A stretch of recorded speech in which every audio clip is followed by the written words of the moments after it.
राष्ट्रवादीमधील या फुटीनंतर दोन्ही पक्षांमधील कटुता लक्षात घेता आजच्या या भेटीमुळे अनेकांना प्रश्न पडला।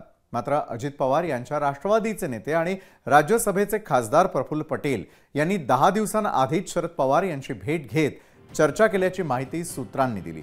राज्यामधील विधानसभा निवडणूक निकालानंतर राजकीय उलथापालथ होण्याची शक्यता वर्तवली जाते, कारण महाविकास आघाडीला दारुण पराभव करत महायुतीने पुन्हा एकदा सत्ता काबीज केली आणि त्यामुळे आणखी 5 वर्ष विरोधात बसण्यापेक्षा सत्तेसोबत जायला हवं असा शरद पवारांच्या राष्ट्रवादीतील नेत्यांचा सूर असल्याची माहिती मिळते आणि त्यामुळे प्रफुल्ल पटेल आणि शरद पवारांच्या भेटीमध्ये दोन्ही पक्षांनी एकत्र येण्याबाबत तर खलबत झाली नाही ना, असा दाट संशय आता व्यक्त होऊ लागलाय।